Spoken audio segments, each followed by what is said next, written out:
اور دین کے بارے میں بحث کا دروازہ نہ کھولی. دین بحث کے لیے تو ہے ہی نہیں, دین تو عمل کے لیے.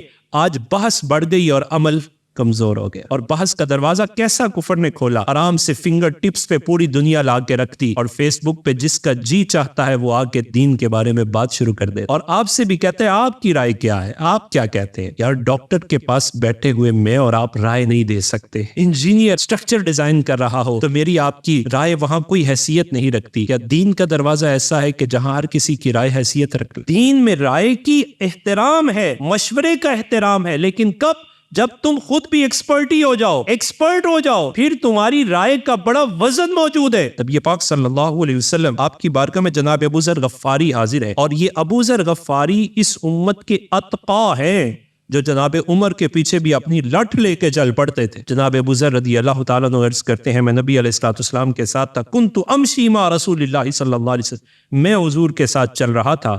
فقال اللہ غیر الدجال اخوفنی علی امتی. ابو ذر میری بات سنو, ابو ذر تم سمجھتے ہو دجال بہت بڑا فتنہ ہے, دجال کے علاوہ بھی ایسے فتنے ہیں, مجھے اپنی امت پر ان کا بڑا خوف ہے. مصطفیٰ کریم فرماتے اخوفنی, مجھے خوف ہے ان کا. قلت یا رسول اللہ صلی اللہ علیہ وسلم, میں نے عرض کیا اللہ کے رسول, ما ھذا الذی غیر الدجال, حضور دجال کے علاوہ کون سا فتنہ ہے جس سے آپ خوف محسوس فرما رہے ہیں؟ قال ائمۃ المضلین, نبی پاک صلی اللہ علیہ وسلم نے فرمایا ایسے لوگ جو بہروپیے بن جائیں, اپنے آپ کو عالم کہیں اور عالم کہہ کر دین کی غلط تشریحات کریں گے تو لوگ گمراہ ہو جائیں گے. آج ایک بندہ اٹھتا ہے کہتا ہے کوئی شے ہی کوئی نہیں, میں سب سے بڑی شے ہوں. قرآن کی تفسیر تو صحابہ کو بھی سمجھ نہیں آئی تھی, میری عقل کے دروازے نے اس کو کھول دیا. تابعین کو بھی سمجھ نہیں آئی. محدثین کو آپ پڑھیں, حدیث کے اندر سند اور متن سے حدیث کی ویلیو ہوتی ہے. سند حدیث کی اتھارٹی قائم کرتی ہے. سند میں صحابی آتا ہے, صحابی کے بعد تابعی آتا ہے, تابعی کے بعد سلسلے پڑھتے ہیں.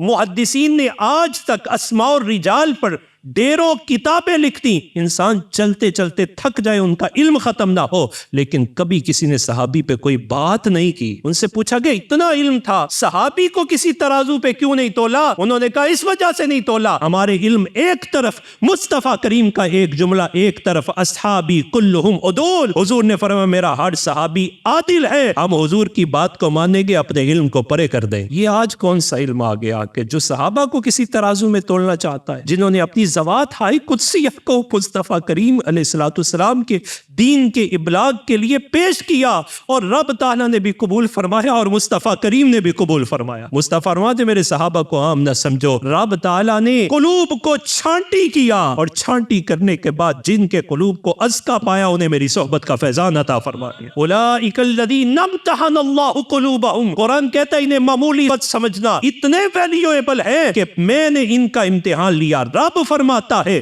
میں نے ان کا امتحان لیا, یہ اول گریڈ میں پاس ہوئے, تبھی تو رسول اللہ کی صحابیت کا شرف انہیں دیا ہے.